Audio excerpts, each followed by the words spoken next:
Obrigado, Aníbal. Obrigado, grupo de mídia, pelo convite. A JCDecaux também, que está oferecendo esse conteúdo para vocês. Eu sou o Saad, eu lidero a área de insights da GoAd Media, que é uma rede de curadoria de tendências na área de criatividade, inovação, mídia e marketing.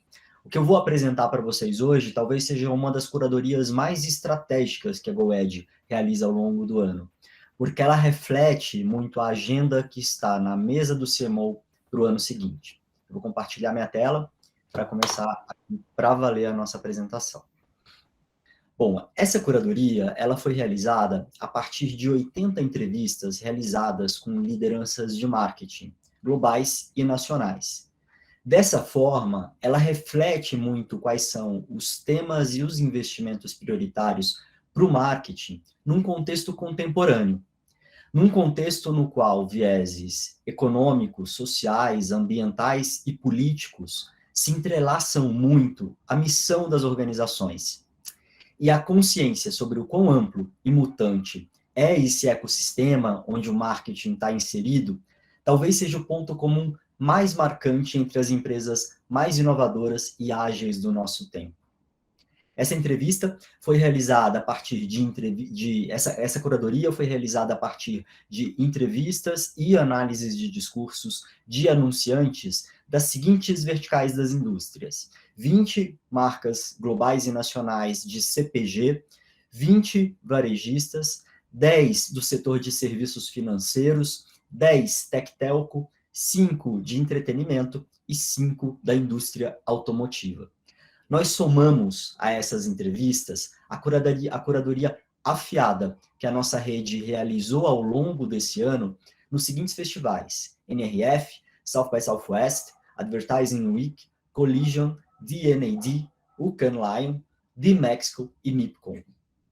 Esse mosaico, as entrevistas realizadas e a curadoria afiada da nossa rede mapeou 4 elementos influenciadores, elementos que fatos e movimentos que estão acontecendo e que influenciaram o planejamento de marketing para o ano que vem. O primeiro deles é vacinação, um contexto um pouco mais previsível de planejamento para o ano que vem, embora haja aí diversos fatores de imprevisibilidade, a chegada da variante, mas os CMOs, as lideranças, estão encarando de forma muito positiva o fato do avanço da vacinação propiciar, especialmente no Brasil, um planejamento mais seguro, embora ainda muito flexível. O segundo é política, e esse é um elemento influenciador muito nosso aqui do brasileiro. Próximo ano eleitoral, nós vamos ver uma agenda das campanhas políticas muito transversal às causas que as organizações defendem. Esse foi um ponto de preocupação colocado pelos CMOs e que também influencia a forma como as marcas vão se posicionar no ano que vem. O terceiro é dataficação. Marcas e agências com maior maturidade para entender que a inteligência de dados é capaz de criar conexões muito poderosas entre marcas e pessoas, promover campanhas com foco em performance e resultado. O quarto elemento influenciador é responsabilidade. As estratégias de negócios cada vez mais conectadas aos pilares do ESG, essa sigla que é um verdadeiro mantra na agenda corporativa e vai ser objeto da nossa narrativa aqui hoje. A partir desses elementos influenciadores, a GoAd mapeou e dividiu essa narrativa em 2 capítulos principais. No primeiro capítulo, nós vamos ver os movimentos sistêmicos que acontecem fora do ambiente das organizações, mas que posicionam o marketing dentro dessas ambiências em transformação, influenciam o planejamento para o ano que vem. O segundo capítulo é mais pragmático, para onde vai o dinheiro, quais são os investimentos prioritários. Vamos começar, então, com os movimentos sistêmicos. O primeiro deles é o que chamamos aqui do ativismo de marca, a ação institucional. Ao longo dos últimos 10 anos, pelo menos, as marcas procurando e identificando aí as causas com as quais se conectam melhor o seu propósito, criaram uma verdadeira onda positiva de empresas endereçando causas que são interessantes para determinados nichos sociais ou defesa ambiental, entre outras tantas causas possíveis. E isso já comprovado, o consumidor já não escolhe o produto ou serviço apenas por qualidade e preço, escolhe também pelos valores das marcas. E as marcas, muitas delas inovadoras, defendem essas causas de forma muito significativa. Esse movimento que nós mapeamos aqui esse ano, ele identifica marcas cada vez mais ágeis e corajosas para tomar posições em relação às causas. E a partir de uma clareza de propósito, as marcas assumem posições sobre temas necessários, importantes e sensíveis. Mas não só defendem isso no seu posicionamento e na sua comunicação, como estabelecem para elas próprias metas de cumprimento que criam uma sinergia entre o que as empresas fazem dentro de casa e o que elas comunicam externamente. O segundo movimento sistêmico que a gente traz aqui é chamado do privilégio do pertencimento à prática da inclusão, e também influencia o marketing no ano que vem. Com diversidade e representatividade se consolidando como pautas urgentes, fica para o marketing um desafio que é criar conexões com uma sociedade ampla e plural, abandonando um atributo que por décadas fez parte da publicidade de pertencer, do privilégio de pertencer a determinados nichos, e abraçando o acesso democrático e inclusivo. Dessa forma, nós vemos aí a transformação de muitas empresas em plataformas mais plurais e inclusivas, observando que diversidade requer metas e políticas de implementação e de comunicação, incluindo a sociedade em ecossistemas antes restritos. E aí, para ilustrar esse movimento e a forma como ele influencia a comunicação e os atributos de marketing, tem esse projeto incrível que a GoEd analisou esse ano, que vem do mercado financeiro de fintechs dos Estados Unidos, de uma empresa chamada CoinCloud. Uma espécie de empresa que funciona como caixas eletrônicos de carregamento de moedas virtuais em celulares. E aqui, num filme dirigido por Spike Lee e grande elenco, eles mostram o poder de abandonar o atributo do privilégio e adotar o atributo da inclusão. Vamos dar uma olhada. Our currency is not current. Old money, as rich as it looks, is flat out broke. Don't believe me? I got the receipts. We call it green, but it's only white. Where's the women, the black folks, and the people of color? Native Americans got a nickel. A nickel! People don't even stop and pick up a nickel off the sidewalk. 7 million Americans have no bank account. 20 million underbanked. Old money is not going to pick us up. It pushes us down, exploits, systematically oppresses us. But new money is positive, inclusive, fluid, strong, culturally rich, where status is anything but status quo. Do your own research.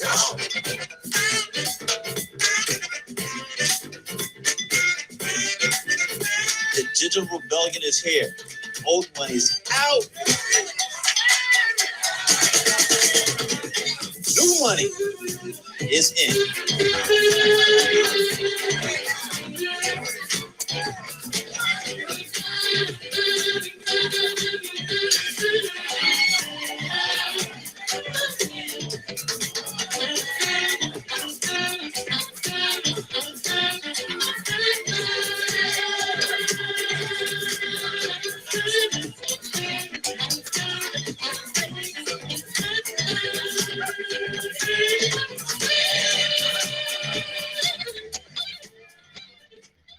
Tá aí um projeto incrível que materializa e aterriza esse movimento do privilégio do pertencimento à prática da inclusão.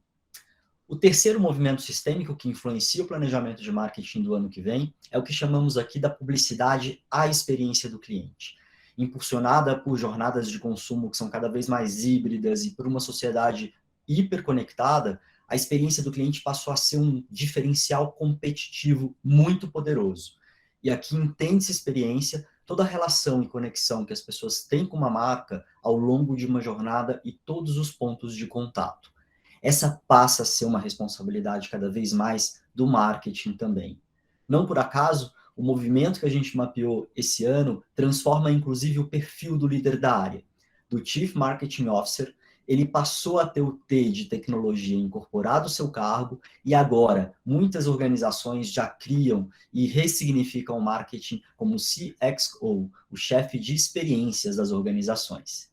Isso mostra uma integração cada vez maior entre marketing, tecnologia e as áreas de experiência se integrando num processo que reflete a transformação digital e organizacional das empresas.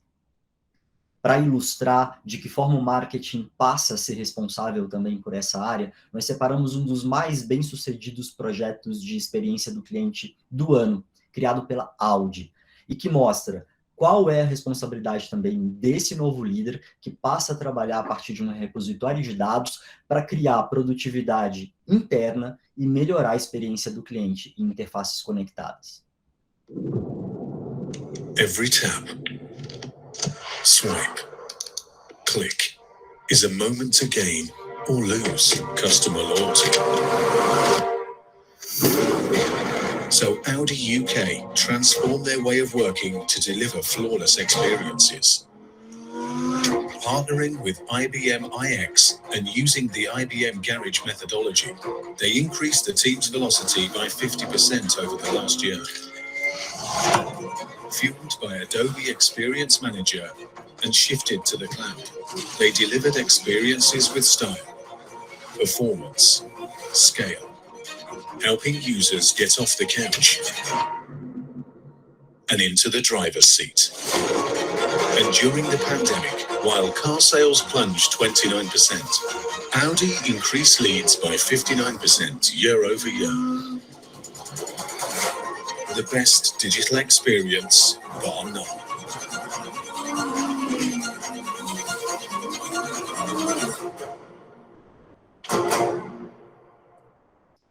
Aí um projeto que mostra e ressignifica essa experiência no contexto do marketing. O próximo movimento sistêmico é o que a GoEd está chamando aqui de omnicanalidade à ubiquidade. O que a gente quer dizer com isso? A partir de estratégias multicanais já muito consolidadas, o varejo e as marcas miram agora a presença em outras interfaces conectadas, que se multiplicam por objetos, roupas e pontos na cidade, com telas na cidade que passam a ser também mais conectadas. Dentro desse movimento, a gente tem o varejo conectado em todo lugar. E aqui é importante destacar que todo ponto de contato passa a ser, então, um ponto de varejo, de conversão e de negócios. Conectada ao movimento anterior, que eu acabei de mostrar, da experiência do cliente, a ubiquidade, que é essa onipresença da conexão, desafia a forma de vender. O próximo movimento, o quinto movimento e último desse capítulo, é o que chamo aqui do físico ao metaverso. Palavra da vez, né, gente, na indústria criativa, ela também ressignifica e influencia as estratégias para 2022. Mas é importante ressaltar e lançar luz sobre um ponto que ficou muito claro nas entrevistas. Tem um hype em torno do metaverso, um protagonismo impulsionado pelo relançamento da marca do Facebook, transformando-se na marca Meta, mas na visão das marcas e dos CMOs ouvidos, esse ainda é um campo sob entendimento.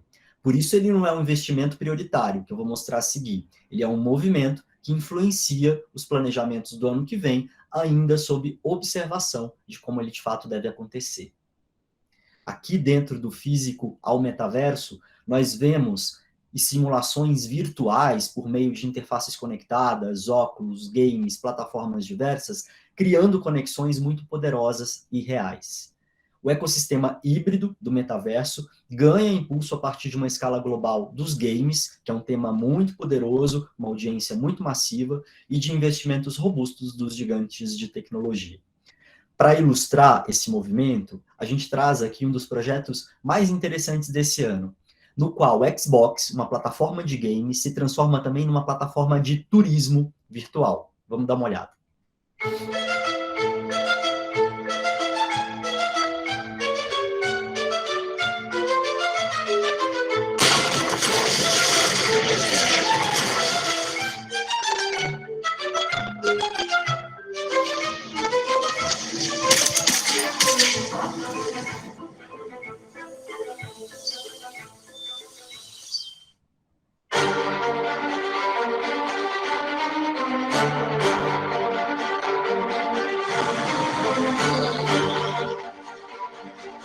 producing travel guides to locations all over the world for the past 40 years.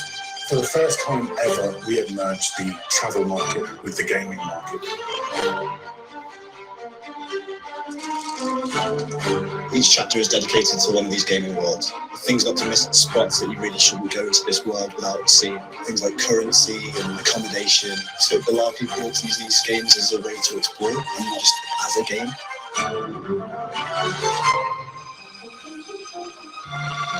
This place is so nice. We live so far apart, we go on dates in games. Airlines are cancelling flights. Now is just not the time to be flying. In a time where there is a lot of chaos, there's a place where people can feel a sense of normalcy. I'm holidaying in Assassin's Creed. I can travel without leaving the house. Sea of Thieves has no travel restrictions.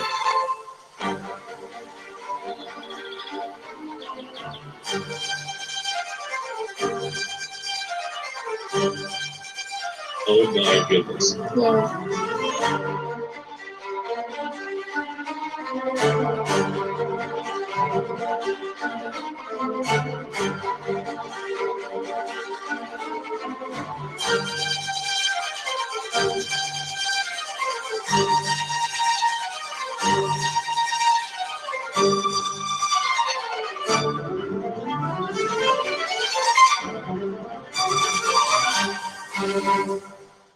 Essa transformação com foco aí da Xbox no turismo de games, em vez de jogar, as pessoas podem também fazer turismo na plataforma, ilustra bem de que forma simulações virtuais criam conexões reais com uma audiência massiva que os games atraem. Então, vimos aqui nesse primeiro capítulo os 5 movimentos sistêmicos, ambiências em transformação, que influenciam o planejamento do ano que vem. Do ativismo à ação, com marcas ágeis, ativas e mais corajosas na defesa de suas causas, do privilégio à inclusão, negócios plurais e diversos, da publicidade à experiência do cliente, com uma integração maior entre marketing e tecnologia, do omnichannel ao ubiquo, o varejo conectado em todas as telas, em todos os lugares, e do físico ao metaverso, com games, entretenimento com foco em conversão. A partir desses 5 movimentos sistêmicos, nós chegamos agora no segundo capítulo que mostra para onde vai o dinheiro. De acordo com os 80 CMOs entrevistados, quais são as áreas estratégicas que devem receber mais atenção no ano que vem. A primeira delas, sem nenhuma surpresa, é o que chamamos de dataficação e privacidade. O marketing passa a ter também uma responsabilidade muito grande para estruturar uma inteligência de dados diante principalmente da Lei Geral de Proteção dos Dados e da evolução do comércio eletrônico com foco em personalização e performance. Alguns insights ditos pelos CMOs dentro desse tema. O repositório de dados, que é foco do marketing na criação, ele vai permitir criar jornadas de consumo, criar jornadas de compra e mensurar retorno em tempo real, ajustando essas jornadas se necessário for. Aqui também aparece com destaque, na voz dos CMOs, o design ético, transparência na construção das relações entre as marcas e as pessoas por meio dessas interfaces conectadas. E o cenário cookies, que se anuncia para 2023, mas já no ano que vem, reorganiza as formas como as empresas coletam dados proprietários e organizam esses dados que passam a ser cada vez mais estratégicos.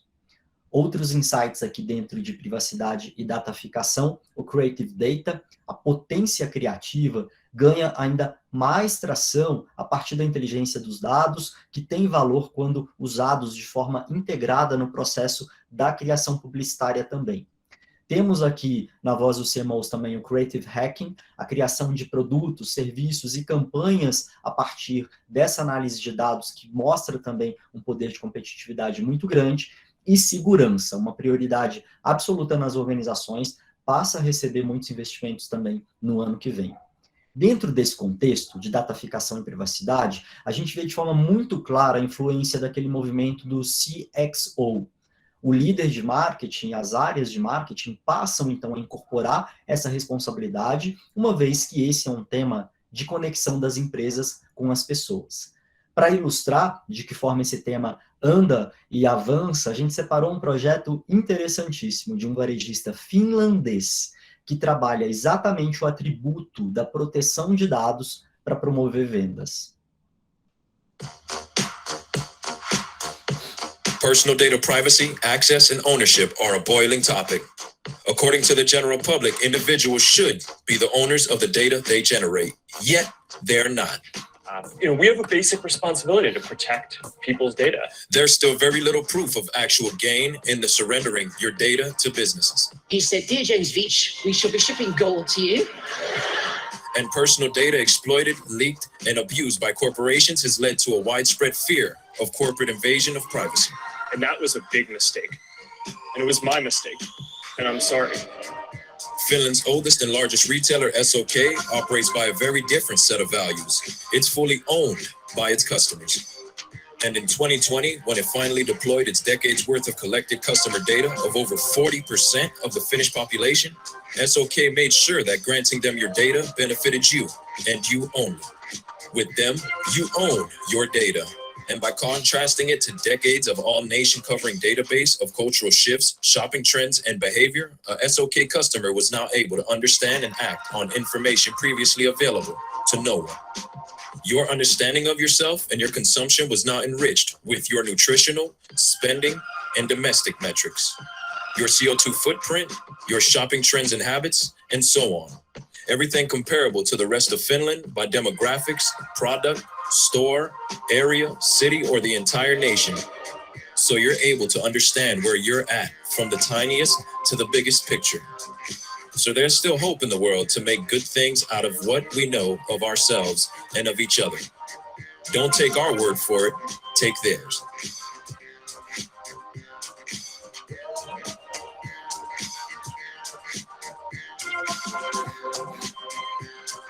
Your data is your data. Tá aí uma das prioridades, então, de investimento para o ano que vem. A segunda prioridade estratégica de investimento para o ano que vem é o que chamamos aqui de Content Commerce, com publishers, redes sociais, games, plataformas de streaming, e impulsionando aí as inovações no comércio eletrônico a partir de estratégias de conteúdo. Alguns insights ditos aqui pelos CMOs dentro desse campo estratégico. O marketing mira uma integração maior entre ambientes de compra, entretenimento e jornalismo. Muito conectado ao insight seguinte, que é o Brand Media, movimentos de incubação de startups e empresas de conteúdo transformam marcas em publishers. Vimos aqui no Brasil, esse ano, Magalu fazendo aquisições de sites de conteúdo e publishers justamente para criar essa jornada de Content Commerce. E a Shoppable TV, que passa a ser um tema protagonista a partir da ascensão das TVs conectadas e das plataformas OTT, criando aí novas oportunidades criativas e de negócios para as marcas. Seguindo com insights de Content Commerce, temos o Social Selling. Esse tema ganhou muita força durante a pandemia e deve continuar recebendo investimentos estratégicos em 2002 e em 2022 também. Games, e aqui vale lançar luz sobre esse tema. Com uma audiência de mais de 3 bilhões de pessoas ao redor do mundo, é um segmento do entretenimento que cresce mais do que o cinema e a música. Com uma audiência super fiel, esse tema passa a receber mais investimentos também das marcas no ano que vem. Ao longo do segundo semestre desse ano, nós vimos muitas marcas, inclusive brasileiras, lançando ações, campanhas e ativações dentro das plataformas de games. E a influência, o marketing de influência, ganhando e se profissionalizando bastante e recebendo também atenção e investimentos das marcas para o próximo ano. Terceiro campo de investimento estratégico, inovação e cocriação. O marketing aqui mira as relações que ele pode ter com as áreas de pesquisa e desenvolvimento de produto, ampliando e quebrando uma lógica tradicional de criação dentro das organizações e tornando essa lógica colaborativa. Alguns insights ditos aqui pelas lideranças. Uma maior participação do marketing na criação não só de campanhas e projetos, mas criação de soluções de negócios, que passam a ser uma interface também de mídia das companhias. Tecnologia e vendas se aproximando cada vez mais e o marketing potencializando as estratégias comerciais a partir da geração de insights de comportamentos humanos. Os squads, como já temos visto aí ao longo dos últimos anos, a formação de times multidisciplinares, orientando aí as marcas a superar desafios complexos. Vão seguir na mira do setor no ano que vem. Seguindo aqui insights de inovação e cocriação, esse é muito interessante. Funcionalidade. Em 2022, isso foi muito ressaltado nas entrevistas, a inovação ela deve ser menos inventiva e muito mais funcional. Ela deve resolver um problema das pessoas. Vemos também maiores movimentos de incubação, grandes corporações olhando para as inovações que acontecem ao seu redor e acelerando e incubando startups. E co-criar transforma processos tradicionais de negócios e, consequentemente, a cultura das empresas. E passa a ser também uma prioridade, pelo menos entre as marcas mais inovadoras. Para ilustrar esse processo, a gente traz um projeto que foi muito premiado em Cannes esse ano, mas que merece estar aqui. É um projeto criado pela Unilever, no nosso vizinho, Argentina, que criou o primeiro desodorante adaptável do mundo. Você olha para um case desse e fala, caramba, como que ninguém pensou nisso antes?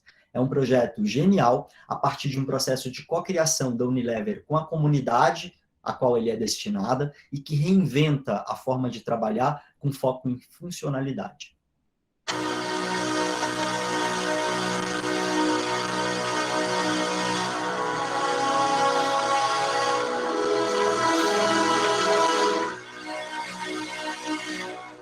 I love this so much, and I'm sitting here thinking about all the things we take for granted. I never even thought about how hard it could be just to put deodorant on.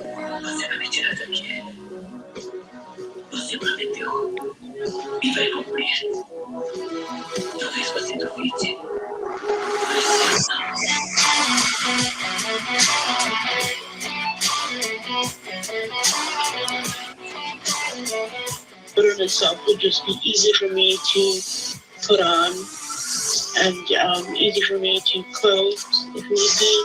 Having some type of brown label or tactile so that you know what's what.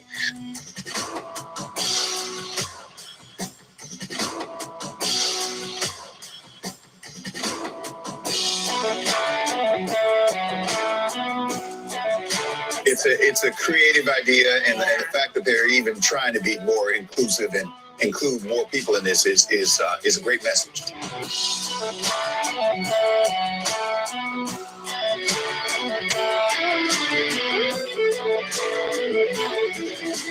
Having accessible deodorant is something that I wouldn't even think of.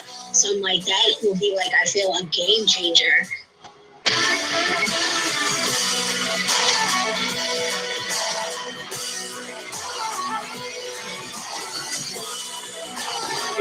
One more.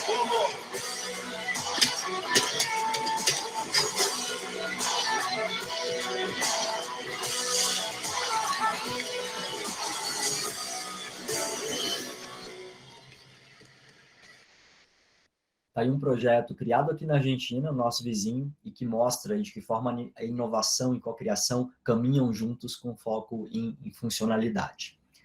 O último ponto aqui da apresentação que eu divido hoje com vocês, talvez seja o mais estratégico na visão dos CMOs para receber investimentos no ano que vem. Negócios ESG.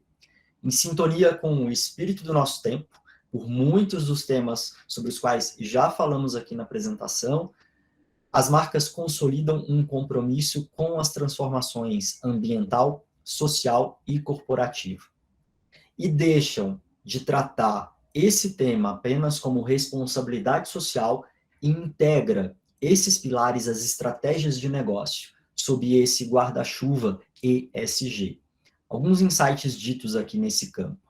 Governança. As práticas sustentáveis das organizações, elas não envolvem só a organização internamente, ela precisa envolver toda a cadeia produtiva, na busca e no entendimento de que se o ecossistema no qual a empresa está inserido não está saudável, ela também não estará. ESG é um campo multidisciplinar. Existem empresas criando áreas específicas, com cargos específicos para isso, mas o que se vê é que é um squad interno de várias áreas e várias disciplinas diferentes, com marketing tendo um papel muito protagonista e muitas vezes puxando esse movimento, porque além da sincronização interna externa, isso precisa depois ser comunicado. E coerência. A prática de ESG, ela precisa estar alinhada aos negócios e atende uma demanda aí da sociedade por transparência, mas principalmente ela sincroniza ações internas e externas. Seguindo aqui com os insights de ESG, chegamos ao ponto do meio ambiente. Uma responsabilidade maior das marcas sobre urgências e emergências ambientais ganhou prioridade também na agenda do marketing. Temos visto aí diversos projetos celebrados nos festivais de criatividade com esse foco. As empresas se comprometem a cumprir metas de redução do impacto de sua produção no meio ambiente. E existe também aqui, e segue para o ano que vem como prioridade, uma maior pressão para que parceiros de negócios também atendam e andem de acordo com os critérios básicos do ESG. Para ilustrar esse tema do ESG, eu trago um dos projetos mais completos do ano nesse campo, que foi criado pela Bembev nos Estados Unidos para a marca de cervejas Michelob Ultra, que chegou no Brasil já. Esse projeto, ele considera que para continuar produzindo a cerveja Michelob Ultra em longo prazo, a Bembev precisava firmar contratos também de longo prazo com produtores orgânicos de matéria-prima essenciais para a fabricação da cerveja. É um projeto que olha não só para o lucro interno, mas para a sustentabilidade do ecossistema no qual essa marca está inserida. É muito completo e é, na essência, ESG. Farming is no longer about quality. It's about producing more, faster, cheaper.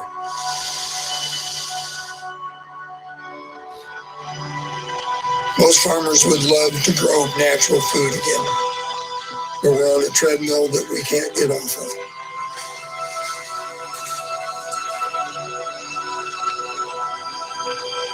Transitioning to organic takes 3 years of significant investment, and you might not have a buyer at the end of the road.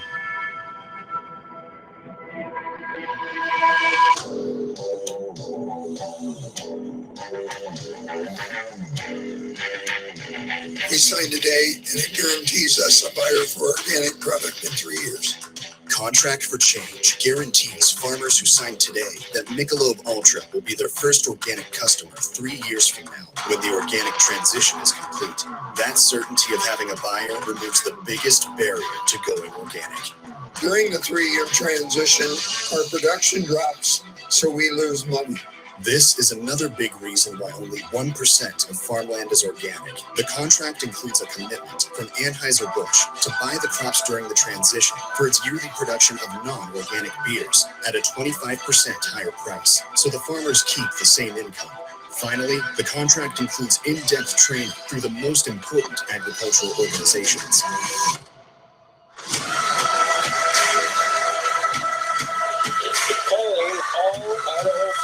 If you've ever considered going organic, please call us. Together, we can change the future of your farm. Michelob Ultra Organic. Michelob Ultra. That is helping organic farms.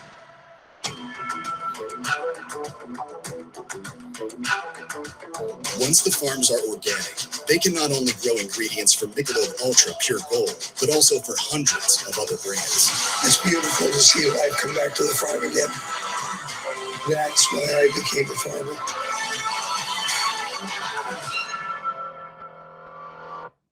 Então vejam que poderoso é uma marca, uma empresa como a Bembev, usar toda a sua potência e fôlego de investimento para garantir a sustentabilidade do ecossistema, impulsionar a agricultura orgânica nos Estados Unidos, com interesse, claro, da matéria-prima que vai ser fornecida para a organização, para a fabricação da Michelob Ultra, mas entendendo aí que a sustentabilidade do ecossistema também é a sua sustentabilidade. Isso é ESG.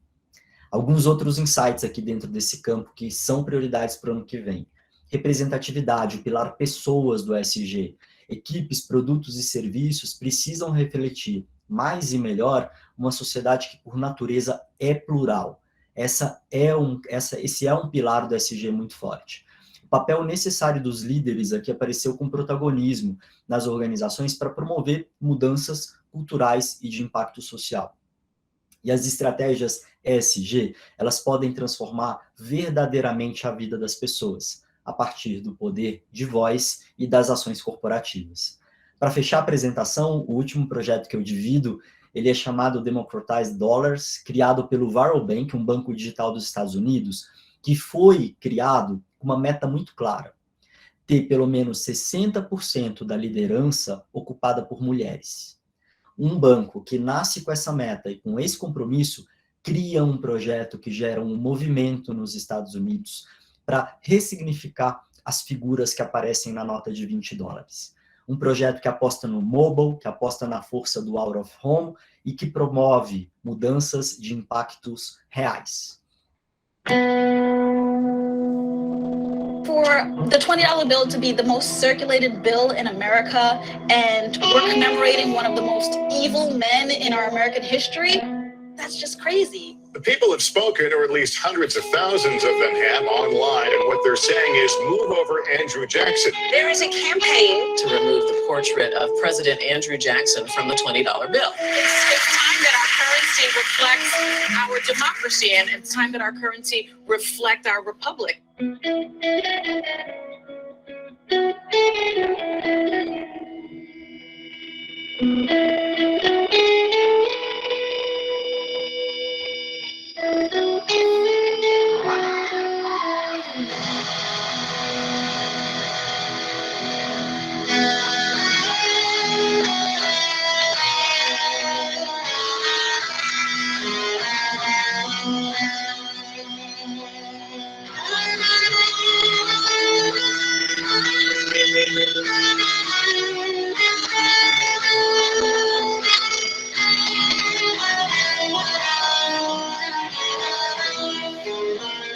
That 20 made my day. Money to the people, power to the people. If I can make it on a dollar, Tubman can make it too. The Treasury Department is taking steps to resume efforts to put Harriet Tubman in front of the new $20 notes. Goodbye, Andrew Jackson. Hello, Harriet Tubman.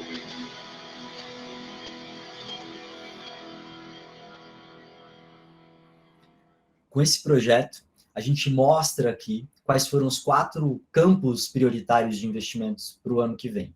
Dataficação e privacidade, com o marketing aí puxando o movimento de estruturar uma inteligência de dados com foco em segurança e personalização das experiências. O content commerce, estratégias de vendas baseadas em projetos de conteúdo e de entretenimento.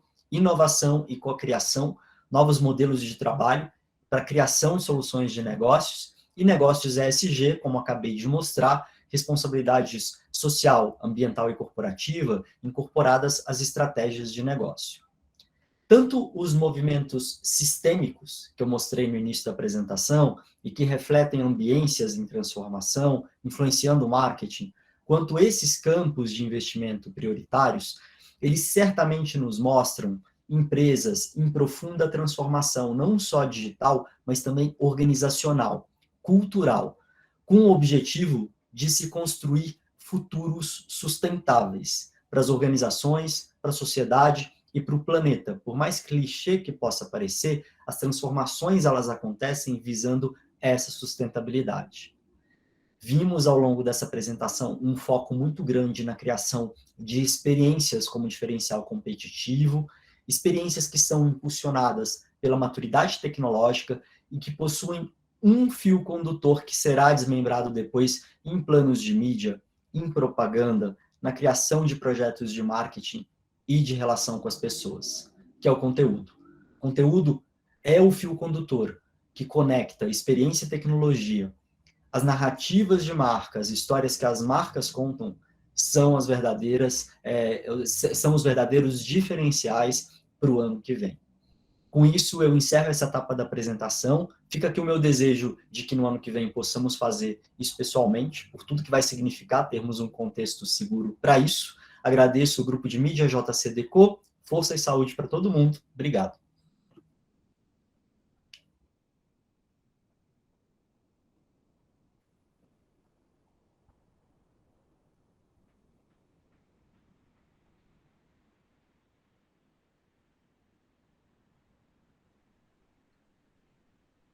Acho que Antônio Jorge está sem som ainda.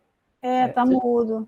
Está mudo, mas enquanto ele vai ativando o som, não sei se ele conseguiu reiniciar o computador, mas a gente pode seguir por aqui, assim, eu estou super ansioso em já ouvir todos vocês, não só o Saad, mas também os debatedores sobre esse tema, que é super inspirador, né? Então, obrigado, Saad, pela apresentação, né? No início eu não apresentei você oficialmente, né? José Saad Neto, Head de Insights da GoEd Media. Eu queria juntar no debate que a gente vai começar agora, não só o Saad, mas também juntar aqui o Heitor Pontes, diretor comercial e marketing da JC.Deco. Boa noite, Heitor. Oi, boa noite, Renato. Boa noite a todos. Boa noite. A Marilena Goraieb, diretora de canais e engajamento da BTC Ravaz. Boa noite a todos. Obrigada aí pela participação nesse evento. Boa noite. O Igor Lopes, gerente de marketing da Granado e professor da Miami Ed School. Boa noite, Boa noite, Igor. boa noite. Boa noite, pessoal. Boa noite. Prazer. Prazer. E Fátima Rendeiro, que dispensa apresentações, super conselheira do grupo de mídia, que vai contribuir aqui no nosso debate também. Então, antes boa de noite, começar... Boa noite a todos e a todas que estão aqui. Boa noite. Antes de começar o debate, então, só reforçar o ponto do nosso sorteio no final do Mix, né? A gente vai sortear no final do Mix para todos os presentes um curso básico de mídia programática do IAB, oferecimento do nosso super patrocinador da noite, JC.Deco, e 3 kits da Granado, calendário de advento, que contém vários itens da Granado, né? Super oferecimento aqui do Igor, né, para a nossa audiência. E eu queria já também, além de falar sobre o sorteio, convidar vocês a colocarem perguntas no chat, né? Então fiquem abertos aqui a colocar suas perguntas para a gente poder enriquecer também o nosso bate-papo aqui. Tá? E vamos começar. Eu queria já começar puxando os debatedores para falar sobre esse tema, né? Falar sobre futuro, sobre insights, assim, é super inspirador. E a gente começa a olhar tudo que o Saad mostrou, parece que é uma coisa distante na realidade brasileira, né? Mas muita coisa já está acontecendo, né, Saad? Tem muita coisa que já tem reflexo aqui no contexto Brasil, né? Então, como é que você vê assim, a forma como o Brasil começa a incorporar algumas iniciativas que foram apresentadas assim? Você sente alguma barreira assim, no contexto Brasil para alguma coisa ser implementada? Aníbal, eu vejo como essa curadoria ela foi realizada também com das 80 entrevistas, 30 entrevistas foram realizadas com líderes aqui do Brasil. Então ela reflete muito uma realidade brasileira também. Talvez de todas as curadorias que a GoEd realiza, essa seja a menos futurística. Ela de fato mostra assuntos que estão na agenda das empresas. Lá na primeira etapa, quando a gente mostra movimentos sistêmicos, são movimentos que independem do marketing, mas eles estão acontecendo. São transformações sociais, econômicas, políticas, tecnológicas, e que influenciam as formas como as pessoas se conectam com as marcas. Nos investimentos prioritários, a gente tem um reflexo daquela transformação. E eu vejo de forma muito positiva o modo como o Brasil está encarando esses temas. Nós sempre fomos uma potência criativa, uma potência na publicidade, e temos feito bonito também nos processos de transformação e de novas experiências para conectar marcas e pessoas. Isso ressignifica plano de mídia, isso ressignifica o próprio conceito de publicidade, o perfil do profissional de mídia, o perfil do profissional criativo. E embora em algum momento, aí, alguns anos atrás, o Brasil e todo o mundo, né, gente, porque isso aqui não é fácil, tenha sambado um pouquinho para entender qual era o jogo, agora a gente está experimentando, a gente está indo mesmo para experimentação, criando projetos pilotos, errando, acertando, mas o Brasil está tomando super a dianteira aí de novo desse processo de inovação. Não, muito bom, muito bom. É exatamente isso, assim, porque a gente vê já muitas empresas aqui no Brasil aplicando muitas iniciativas dessas, né? E eu queria colocar um ponto aqui específico num dos itens que você apresentou, e colocar a pergunta para a Lena e para o Igor, do lado, né, de agência e de anunciante, sobre a questão do ativismo e da representatividade, né? Porque muitas vezes o consumidor não é ingênuo, né? Então ele sabe muito bem quando aquela marca está se aproveitando da temática de representatividade para falar alguma coisa, ou quando é de fato uma ação genuína, né? Então, qual é a preocupação do lado de vocês, tanto de agência quanto de anunciante, a influenciar nessa rota de comunicação, né? De fato abraçar a causa do ativismo, da representatividade, enquanto marca ou enquanto agência. Quer começar, Lena? Sim, vamos lá. Realmente, esse tema é um tema até, diria assim, delicado, porque hoje, né, a gente, essa questão aí, né, da marca se posicionar, né, é muito importante que ela assuma um papel, uma posição verdadeira, legítima, né? Porque, infelizmente, hoje a gente vê, né, os dois cenários, né, de marcas, né, tentando pegar carona, né, em determinados movimentos, e isso acaba, inclusive, né, influenciando negativamente na legitimidade das causas. Então, eu acho que é muito importante que as marcas saibam, né, se posicionar e efetivamente trabalhar, né, nas suas causas de forma realmente verdadeira, né, e não pegar carona em situações momentâneas, né, ou mesmo, né, de modismo para tirar algum proveito, porque isso, em algum momento, isso vai ser desvendado e aí a marca ela acaba, né, se prejudicando. Então, como agência, ela tem o papel de meio que orientar, né, e de proteger para que as marcas não caiam nesse erro. E hoje, a gente, né, como agência, né, nós temos a nosso favor os dados, né? E os dados, eles ajudam muito a dar às marcas, aos nossos clientes, a orientação para que eles façam, né, as escolhas, né, e o posicionamento correto para que não caiam, né, em erros e isso não venha a afetar, né, a imagem de marca. Porque uma vez que isso, né, acontece, se exige aí um investimento muito maior, um esforço muito maior para reverter, né, algum erro aí na estratégia de marca. Alguma situação de crise, né, que pode acontecer nesse contexto, né? Exatamente. Então, isso é um cuidado que tem que as marcas, né, e os profissionais de comunicação têm que ter, porque hoje está tudo muito exposto, né? Hoje nós vivemos aí com, né, é um telhado de vidro, a gente vive aí num reality o tempo todo. Então, não adianta, né, a gente querer, assim, trabalhar, se não for de uma forma muito clara, muito honesta, muito verdadeira, isso... né? Esse é o caminho.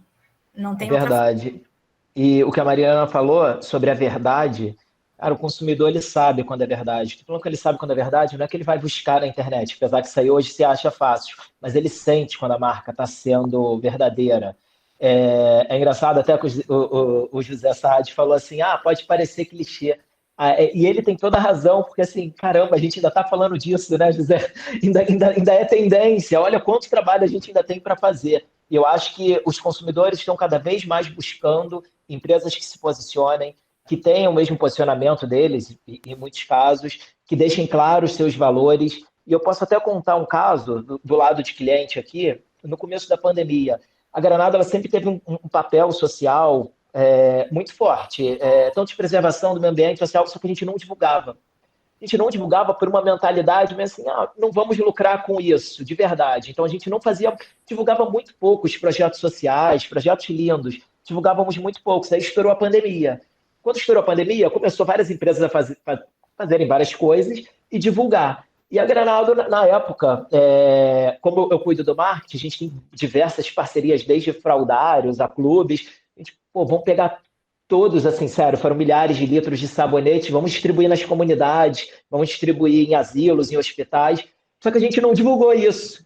E uma das instituições que pediu foi a Unicef. O Unicef, logo no começo da pandemia, ele, olha, a gente está precisando de doação. Cara, mandamos um caminhão de sabonete. Ele, vocês não vão divulgar? A gente prefere não divulgar. E eles, cara, não faz isso. Divulga.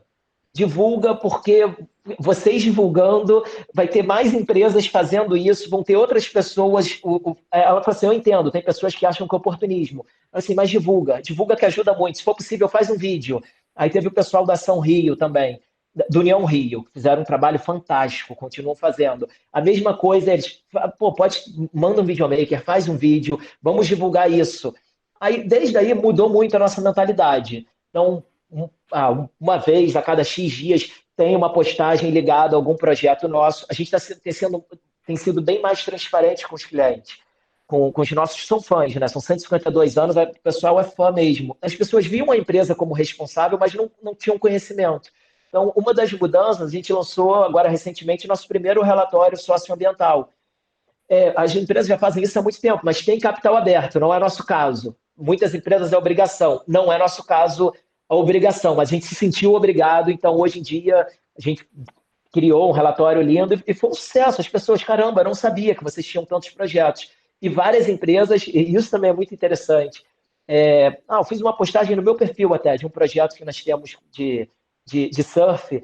Várias empresas me procuraram para falar como eu faço para apoiar também. Então eu acho que é uma roda, né? A gente vai gerando isso, então é um movimento muito legal e os consumidores sentem quando é verdadeiro ou não.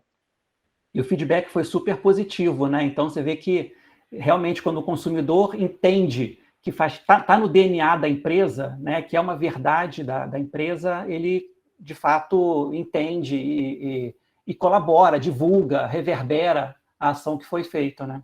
Isso mesmo. Não, muito bom. Deixa eu puxar também aqui o Heitor para o debate, Heitor, e falar um pouco de um outro tema que o Saad comentou, que é a parte de dados, né? A parte de dataficação, toda a parte de como é que a gente consegue mensurar as ações, né? E como é que a gente começa a ver também uma evolução super forte dentro do contexto e do meio out of home para o compartilhamento de dados, né? Como é que você está vendo essa construção e essa evolução do meio no sentido de oferecer cada vez mais dados para o mercado publicitário? Deixa eu desmutar aqui. Obrigado, Renato. Olha, esse é um tema que lá na nossa empresa, e eu falo não só pela empresa, eu falo pelas empresas do meio, com quem a gente troca bastante através da nossa Associação Brasileira de Out of Home, os colegas e pares do mercado, né? É um tema que está permeando o dia a dia da nossa vida, né, profissional, o tempo inteiro, né? O meio H aqui no Brasil, ele adquiriu um nível de protagonismo de uns anos para cá que ele não tinha, né? Sempre teve a mídia outdoor, sempre foi muito forte, sempre teve muito poder de alcance, mas ela era muito diluída no Brasil, né? Tinha muitos players, principalmente nas grandes cidades, né? E a partir do momento do fortalecimento das multinacionais, né, como a JCDecaux, a Clear Channel, e o surgimento de outras iniciativas de grandes empresas aqui com investimentos poupudos por trás, como a Elemídia, a Eletromídia, a Ótima, enfim, outras tantas, a Neo H, que vem crescendo bastante, a Calas, o meio cresceu demais, né, e muito rapidamente, né, principalmente nesse período pré-pandemia. E os investimentos em cima do meio começaram a se tornar muito significativos, né? Grandes empresas, grandes marcas aí da BTC Havas, Granado, são todos nossos clientes. Então, quando o volume de investimento se torna extremamente substancial em determinado meio, a demanda do mercado para poder justificar esses investimentos, ela cresce gradativamente, né? Ela cresce consistentemente, na verdade, né? E a gente tem sentido isso no mundo inteiro, no caso na JCDecaux, né? Então, poder proporcionar um direcionamento mais assertivo para os nossos anunciantes, para poder justificar investimentos de patamares do nível quase de TV aberta, a gente tem em vários casos, a gente poder ancorar o nosso posicionamento de produto de mídia em dados, ele vai se tornando cada vez mais fundamental. E a gente vai podendo ter cada vez mais recursos para poder proporcionar isso para o mercado, né? Eu acompanho o trabalho de outras empresas, né? E obviamente acompanho muito de perto, até por estar com o marketing aqui dentro da JCDecaux sob a minha direção, mas nós criamos em paralelo ao marketing uma área de transformação digital. Criamos recentemente essa área, né? Tem até um pouco menos de um ano para poder focar nessa transformação. E é basicamente isso, né? Desenvolver plataforma de inteligência artificial para poder fazer ancoragem de dados e a gente poder criar um produto cada vez mais objetivo e claro e justificável para os nossos anunciantes, né? A nossa plataforma se chama View, né? E o grande investimento, o grande propósito da empresa nesse momento no campo de negócios é o desenvolvimento dessa plataforma, né? Então, assim, N camadas de dados que a gente vai buscando construir, né, para submeter essa plataforma e ser cada vez mais assertivo, né, a digitalização do nosso inventário para poder aplicar de uma forma cada vez mais inteligente esses dados. Então, assim, está crescendo muito, né, não só mas como para o meio, mas não só essa demanda do mercado, mas também a possibilidade de você ter, principalmente, uma conexão com a mobilidade, com as indústrias, com as empresas de telefonia, você poder usar os dados gerados através da mobilidade das pessoas e vão ficando cada vez mais disponíveis através da telefonia, a gente consegue cada vez mais perseguir o consumidor e acompanhar ele ao longo de toda a jornada, né? Então, é muito presente, vai crescer cada vez mais, mas eu acho que a gente ainda está na ponta de um iceberg, ainda tem muito a ser feito, né? Ainda tem muito a ser feito. Eu vejo muitas empresas falando em serem data-driven, né? Em terem um modelo de negócio orientado por dados, né? E eu vejo cada vez mais isso começando a acontecer, mas eu vejo muito ainda por ser feito. Mas é um caminho sem volta. Não, com certeza.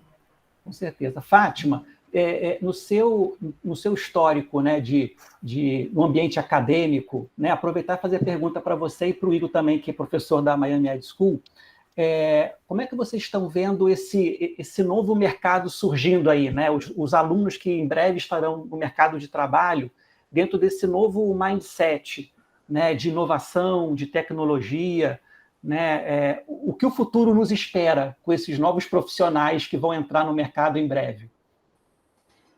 Igor, quer que eu comece? Você quer começar? Tá bom. Boa noite, então. Obrigada, Renata, aí pela pergunta.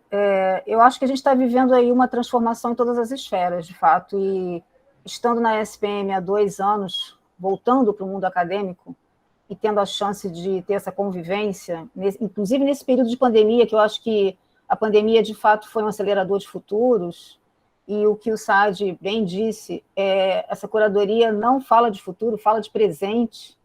De fato, o que eu vejo hoje é um aluno muito interessado em tudo que é inovação, em tudo que é disruptivo, em tudo que traz para ele algo que faça mais sentido com a vida dele. Então, se ele se reconhece naquela aula que vai falar de games, de tecnologia, de mídia programática, enfim, de propósito, aulas sobre propósito, os alunos amam, porque eles, de fato, eles estão muito atentos e estão entendendo que as marcas precisam ser walk the talk, de fato, né? Elas não podem mais falar e não fazer. Então, isso é algo que os jovens já estão cobrando, não tem mais volta. Então, o que eu percebo, e estou vivendo isso dentro da universidade, é uma necessidade, inclusive, de mudança de conteúdo programático. A SPM, ela está passando por isso, como todas estão passando por isso. Não é à toa que, ano passado, em plena pandemia, foi criada uma disciplina eletiva chamada, na verdade, Life Lab.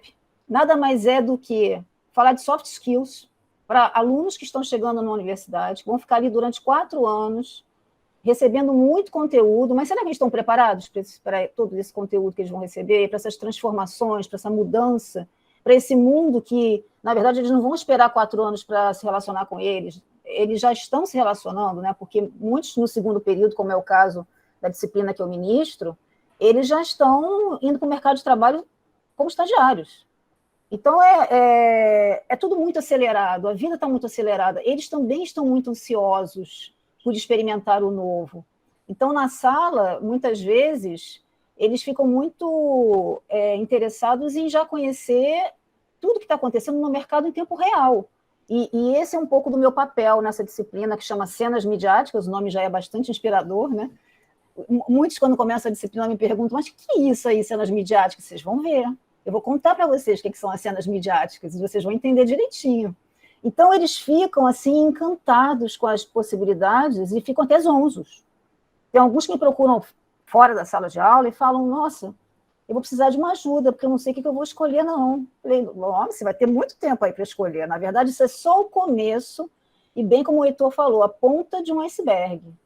A gente está mostrando para eles um mundo que tem muitas possibilidades, e é como a gente fala um pouco nos estudos do futuro, né? Que o futuro ele é plural, são muitos futuros possíveis. Então, eu vejo a sala de aula hoje como esse cenário múltiplo de possibilidades que é encantador. Traz ansiedade, traz, de repente, assim, um frio na barriga, mas é maravilhoso. Eu, de fato, acho maravilhoso. Deixa eu só fazer um adendo da última pergunta. A gente está até usando, Heitor, o MEI, OH, JC, inclusive, para divulgar uma parceria com a SOS Mata Atlântica. E uma das preocupações foi de ser transparente o suficiente para falar X% e não parte das vendas. Por acaso é o kit que vai ser sorteado. Parte das vendas vão, mas sim deixar bem claro quantos por cento seriam. Então, só para... E o MEI OH está sendo uma boa plataforma. E sobre essa geração, gente, é incrível. Não sou tão velho, eu tenho 39 anos, mas eu dou aula na faixa também, na Miami, seja onde for, essa geração está vindo com tudo. É uma sede de conhecimento grande, que a gente também tem, mas aqui na empresa mesmo. A gente vai fazer uma exposição em São Paulo, e eu falei, cara, eu quero botar um holograma. O cara montou o holograma, quando eu vi, já tinha um designer, já tinha pego o negócio, estava criando um vídeo, colocou o holograma dentro da máquina, já estava... É tudo muito rápido, é tudo muito rápido. Eu falei, ó, pô, estava pensando em tal coisa. Em seguida já vem ele, ó, fornecedor tal tem. E, de fato, é uma sede de conhecimento, tanto na sala de aula quanto na empresa também. Então, eu vejo os estagiários, os assistentes. Você fica também assim, caramba, é assistente esse cara? Porque vai aprendendo tão rápido que até isso, às vezes, a gente tem que, opa, calma. Mas porque o conhecimento está muito acessível hoje em dia. Olha que legal agora, tem mais de 50 pessoas assistindo isso. Olha a palestra que o José trouxe. Talvez se fosse ano retrasado, não fosse tão acessível para todo mundo, as pessoas não tivessem tanto costume de assistir. Então, eu acho que a gente está formando excelentes profissionais aí também. É lógico, a gente tem que dosar também. A gente quer de uma escola mais antiga aí também tem que dosar, às vezes, a ansiedade. Opa, não, vamos testar. Vamos ver se vai funcionar. Mas, assim, a gente testa, erra mais rápido e consegue acertar mais rápido também. Boa, legal. E aí, um outro ponto também que o Saad comentou na apresentação, um outro tópico, foi o marketing de influência, né? E aí, aproveitar a pergunta aqui do Roberto Cunha no chat, que ele fala um pouco sobre isso, né? Ele pergunta aqui, no Brasil, 2 grandes marcas patrocinadoras se posicionaram contra a opinião de um jogador de vôlei. O fato resultou na demissão dele, tanto do time nacional como da seleção brasileira. Porque nas redes sociais, os números revelaram de forma gritante milhões de novos seguidores no perfil do jogador, né? Então, é uma reação contrária um pouco ao posicionamento das marcas. Então, também tem essa relação um pouco dúbia entre o envolvimento do influenciador nessa conexão com as marcas. Então, eu queria aproveitar e perguntar aqui para o Saad, primeiro essa questão do como ele vê exemplos como esse que a gente vivenciou aqui, que está na pergunta do Roberto, né, de uma pessoa pública se posicionar sobre um tema e marcas que estavam atreladas a essa pessoa, ou a seleção, a um time, né, ser impactada, né, por esse depoimento. E a gente vive, de fato, num mundo muito polarizado, né? Então, acaba que as pessoas tomam partidos opostos assim e são muitas vezes agressivas, no sentido de levantar algumas bandeiras. Então, nesse contexto todo, né, da tendência cada vez mais do marketing de influência, de ter influenciadores endossando algumas marcas, e, ao mesmo tempo, essa linha tênue entre o influenciador, né, escorregar um pouco e fugir um pouco do contexto do que é aceitável dentro da realidade de uma sociedade, né? Como é que a marca tem que se posicionar? Ela deve se posicionar, em alguns casos é melhor ficar low profile, não se manifestar. O que você imagina que seja o melhor posicionamento, assim? Essa pergunta é muito boa. e a resposta dela varia de marca para marca, claro. Eu vou trazer 2 exemplos. O primeiro do Maurício Souza, jogador que o amigo trouxe aqui no chat. E aí é interessante notar que a partir do momento que as marcas resolvem investir para valer no marketing de influência, elas têm plena consciência dos riscos que elas correm, porque é uma disciplina que, por natureza, é muito arriscada e exige coragem. A partir do momento que Fiat e Gerdau resolvem ameaçam romper o patrocínio com o clube, e isso provoca demissão, isso mostra que Fiat e Gerdau têm muita clareza sobre as causas e sobre as práticas que elas acreditam. E naquele momento elas se sentiram obrigadas a se manifestar sobre uma situação de homofobia. E ao se manifestar, hoje, as marcas elas têm consciência de que elas correm o risco, porque nenhuma verdade é absoluta. Então, o fato do Maurício Souza ter conquistado tantos seguidores prova que, eventualmente, Fiat e Gerdau perderam possíveis consumidores. E está tudo bem. Elas fizeram o que elas tinham que fazer, que é se posicionar sobre questões que elas acreditam. Nos Estados Unidos, no México, tem uma marca de cerveja muito interessante, que o México tem um índice de agressão, de violência doméstica muito alto. É um dos países que a violência doméstica tem um índice mais alto. E aí uma marca de cerveja, de forma muito corajosa, ela criou uma campanha dizendo exatamente isso. Se você chega em casa depois de tomar a cerveja tal e agride a sua mulher, você não é bem-vindo na nossa marca. E aí ela mostrava as portas dos bares se fechando para esse consumidor. Essa marca perdeu consumidores e ela teve uma redução no número de vendas, mas ela fez o que é genuíno e o que ela acreditava que é a responsabilidade dela fazer. O marketing de influência, ele vem com risco. E as marcas que são corajosas, elas sabem desse risco. Mais um exemplo, bem contemporâneo. Anitta. Anitta é mais do que uma celebridade, ela é mais do que uma cantora. Anitta é uma plataforma. E a Anitta hoje faz parte do board de comunicação do Nubank, entre outras tantas empresas, da Ambev. E a Anitta se posiciona politicamente. E aí? Essa é a opinião do Nubank? Essa é a posição da Ambev? A Anitta se posiciona direto. Aliás, ela entra em embates, né, com o nosso presidente. O Nubank sabe que ele corre esse risco. O Nubank sabe que ele eventualmente pode ter contas encerradas porque a Anitta está no board dele. Mas, com certeza, o ganho de conexão com uma sociedade que é super plural, uma sociedade que é muito difícil a gente falar que uma única verdade é a válida, a resposta para essa pergunta depende da marca e do que ela está disposta a encarar.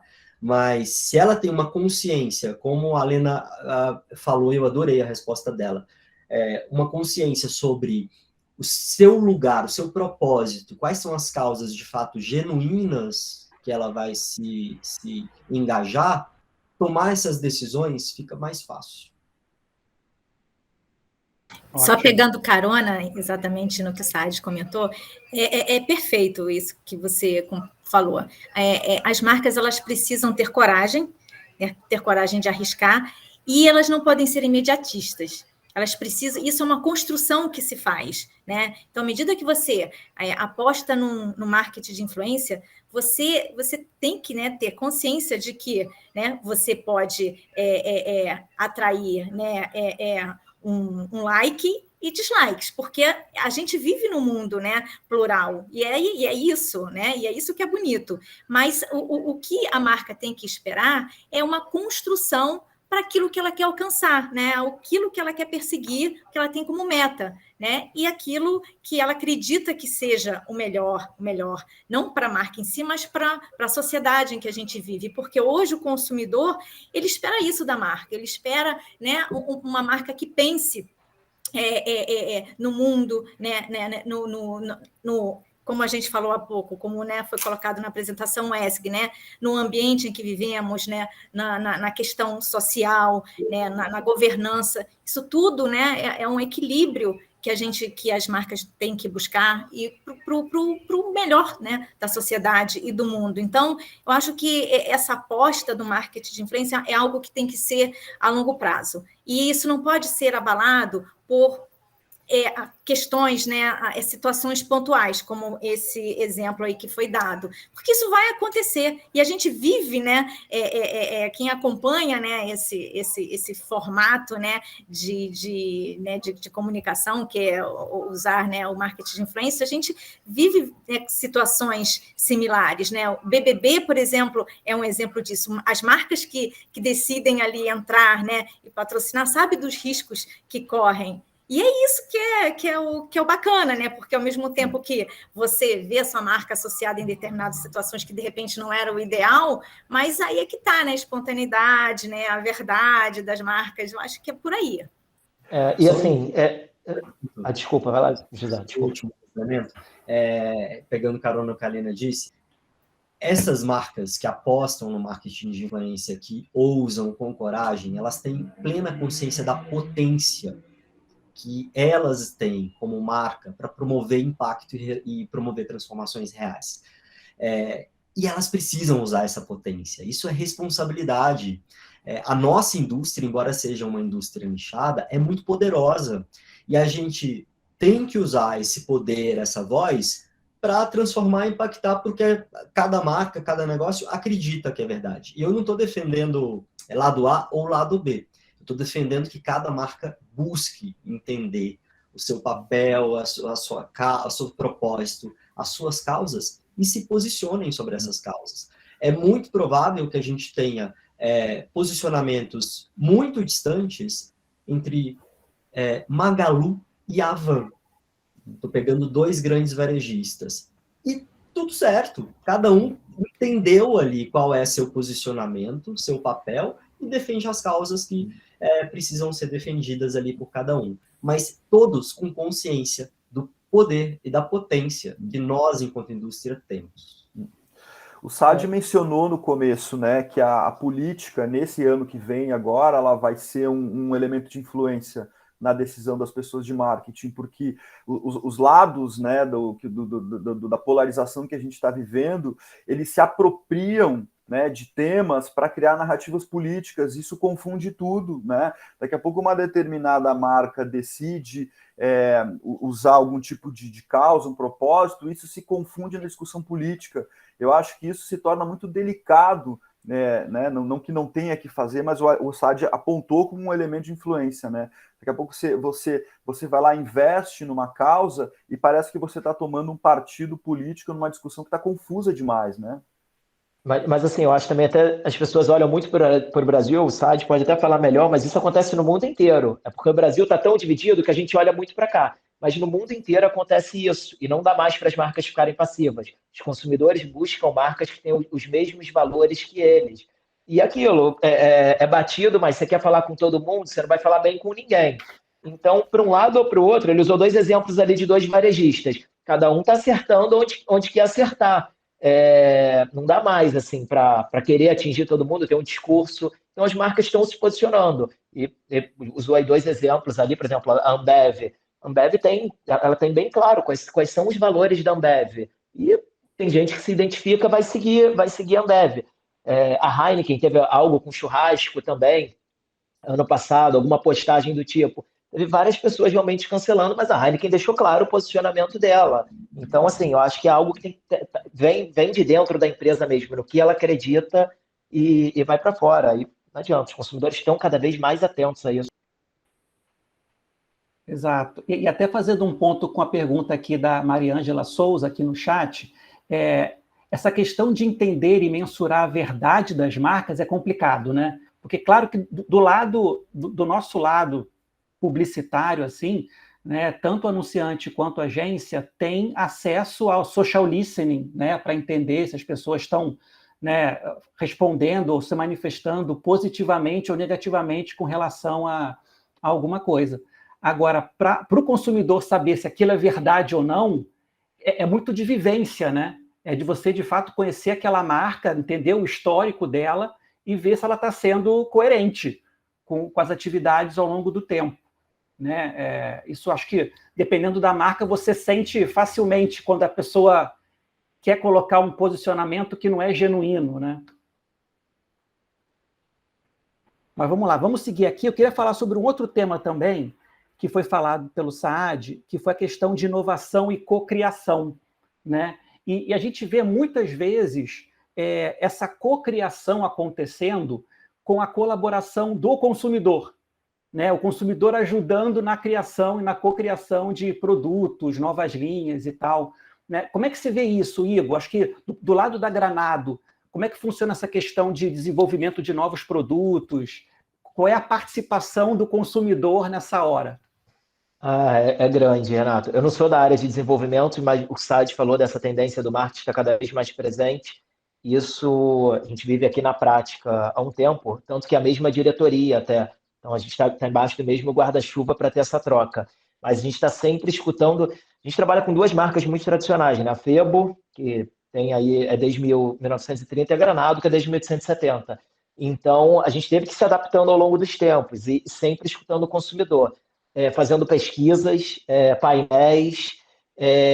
Nosso saque, o saque é debaixo do marketing até, o que não é tão comum nas empresas, mas a gente vê o saque como uma ferramenta de marketing. Então, para a gente, ele é um termômetro incrível. A gente escuta muitos consumidores antes de criar os produtos. E até também, antes de tirar algum de linha também, óbvio, você olha o número, olha as vendas, mas o consumidor ele é um termômetro. Às vezes ele fala mesmo. Hoje em dia, a gente deu voz aí para todo mundo, né? Ele fala, não gostei, achei assim, achei assado, essa embalagem tá de tal maneira. Então, assim, a gente sempre vai adequando o ouvido ao consumidor. Então, é bem, apesar de ser cosmético, perfumes, a gente escuta muito. Muito através de saque e pesquisa, painéis. Legal. E imagino também, né, Lena, que do lado da TIM exista muito essa questão de ouvir o consumidor, né, para entender oportunidades de novos produtos, novos serviços. Sim, com certeza, né? O desenvolvimento, né, de produtos, o aperfeiçoamento de novas ofertas e serviços, ele vem muito atrelado a partir, né, do feedback que a marca tem do consumidor, né, da experiência que ele tem, e aí o anunciante, né, a empresa, ela tem que ficar muito atenta, né, orientada para o consumidor, para que ela consiga identificar onde consegue, né, melhorar, se desenvolver e entregar cada vez melhor experiência para os seus clientes, porque hoje, quando a gente fala, né, de marcas em geral, existe aí uma entrega commodity para, acho que para uma grande parte, né? Todo mundo quer preço, quer qualidade, mas eu acredito que hoje a gente deva, né, as empresas, as marcas, elas devem ser orientadas para gerar a melhor experiência possível para os seus clientes. Eu acho que isso poderia ser o grande diferencial, né, para que haja uma conquista e uma fidelização.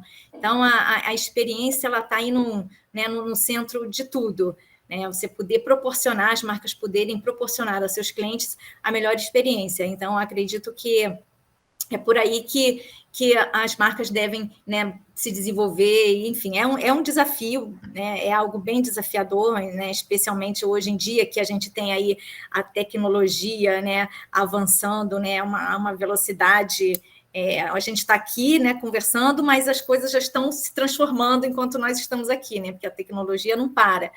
Então, acompanhar também, né, esse cenário de tecnologia, de inovação, também é algo que as marcas também têm que estar ali, né?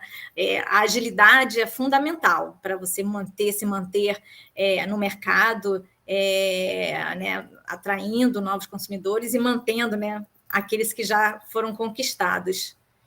Renata, eu queria complementar essa sua pergunta, porque tem algo que eu estou vivendo há alguns anos, que eu acho que tem muito a ver com o pilar que o Saad trouxe de inovação e cocriação.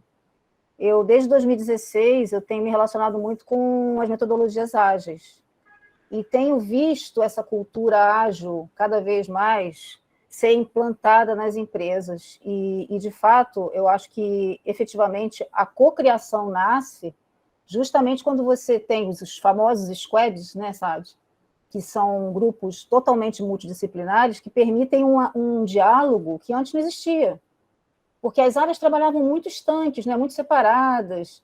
As pesquisas são importantíssimas, concordo 100% com o Igor, mas eu acho que esse movimento da cocriação real traz um pertencimento para todos que estão participando daquele processo que é único. Eu que já participei de muitos squads em processos de design sprint, eu sou, assim, fã número 1 disso, e acho que traz... E não é agilidade, pelo tempo, né? Porque vai fazer em menos tempo. Não, é agilidade com uma eficiência em cima daquilo que é co-criado por um grupo que ninguém melhor do que aquele grupo conhece as dores daquela empresa, daquele cliente, as possibilidades de criação de produtos novos. Então, eu acho que essa é uma realidade que não é nem mais futuro, né, Sádio? Eu acho que isso já é presente. No nosso caso, a gente tem uma facilidade de ter 84 lojas próprias. Então, a gente tem pontos praticamente em todos os locais. Sim. E é incrível, gente. Como as pessoas sentem que a marca pertence a elas entram mesmo e reclamam, e para o bem e para o mal. Então, acontece dessa maneira mesmo, Fátima. Agilidade e interno também. No nosso caso, você encontra nosso produto numa farmácia ou numa loja. Então, são realidades muito distintas. Um PDV de farmácia, um PDV de uma loja no Cidade Jardim. Então, a equipe hoje também interna, eu diria assim, não vou falar que é muito tempo não, mas de um ano para cá está muito mais integrado, as coisas estão acontecendo numa velocidade e assertividade muito maior. A sensação sobre que o que eu a tenho Mariana falou... Está muito rápida essa mudança, né? Nos processos, muito rápida. A cultura das empresas está mudando. E sobre o que a Mariana falou, falou muito bem de experiência. A compra é decorrência da experiência. E não ao contrário, assim, as pessoas, na verdade, primeiro tem a experiência for positiva, não adianta, depois vai acontecer a compra, pode não ser naquele momento, mas vai ser depois, acontece, não adianta.